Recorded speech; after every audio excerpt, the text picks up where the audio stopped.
English with Mr. C. Hello again, this is Mr. C coming to you from sunny and beautiful San Antonio, Texas. I've gotten several requests to demonstrate how I manufacture the grammar wheels. At this point, I still make them by hand, and it's always been a very simple process. The hard part was designing each of the 10 different wheel groups, of course. I make the wheels in pairs, and today I'm going to show you the first 2 in the set. This is number 1, and on the other side is number 2. 1 and 2. Wheels 1 and 2 will be joined back to back. This is the smaller student version of the grammar wheel. Let me show you how I make them. Okay, so the wheel starts in the printer. We run copies through. Very simple, colored copies.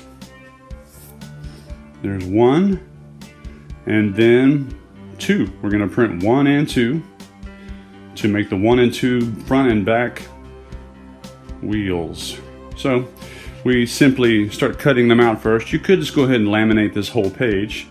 I decided to go ahead and cut them out separately, individually, so that I can make any combination I want when I go to laminate. So we're cutting out each one individually. Very simple, no detail yet on the edges yet. So we cut it out. There's number 1. There's the center wheel. There are 3 wheels to each side. The center wheel is orange. It's the second word in the sentence.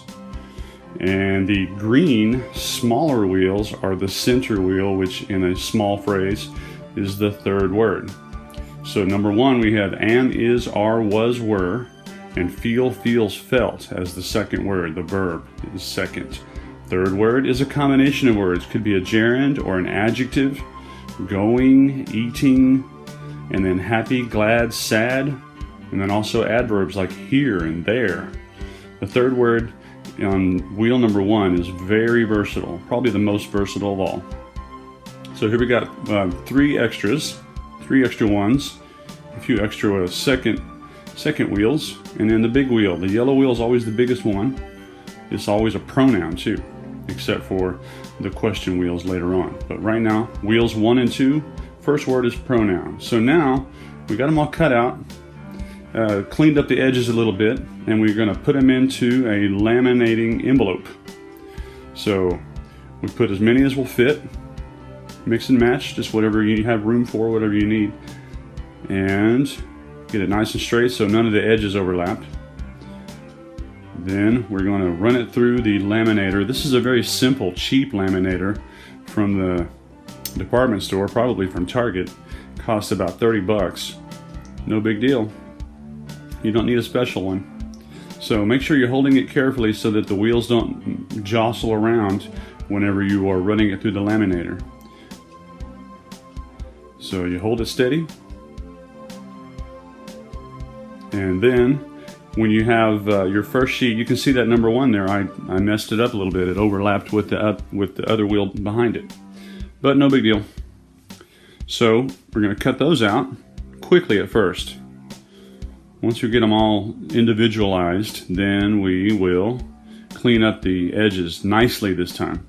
I put a little margin circle on the very back of each wheel to give me a cutting space. So if I don't cut it absolutely perfectly, I still have a little margin there that is not going to show up too much.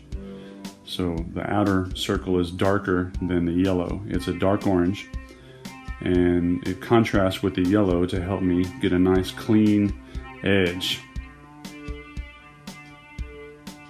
So as I cut each one nice and clean, I'm going to now put the centering hole in each wheel. Now the way that I have devised to center them is to use one of the eyes of my logo. My Mr. C logo has a pair of glasses with a smiley face. So in those 2 eyes, one is red and one is green. So the green one is the one on your left as you look at the wheel. That one has a centering cross, two cross lines to create a focus point where you use the pin, just a regular stick pin, to poke through each of those holes. Then I take pipe cleaner. It's just wire with fuzz around it, and you can get these at specialty stores, places where you have crafts. You can get them in various colors. So I poke the holes in the center points, get them nice and established. Sometimes I have to turn them around both ways to make the hole full, so that the pipe cleaner will fit through there.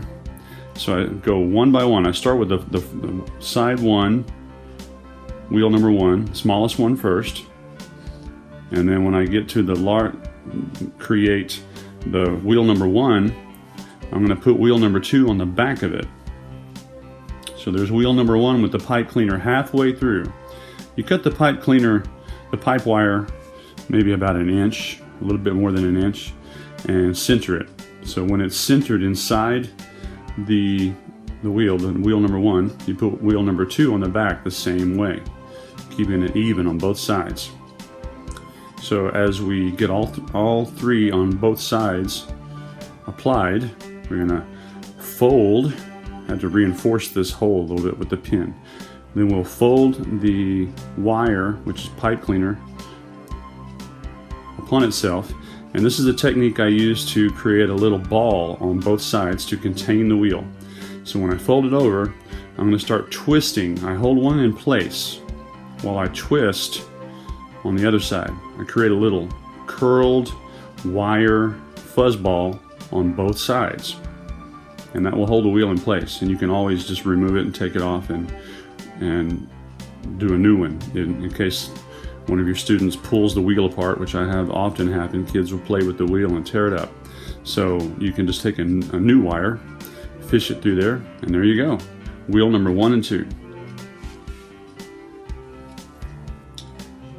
Okay, go to my site at EnglishWithMrC.com to find out how to buy your own set with an instruction lesson booklet for $29.95.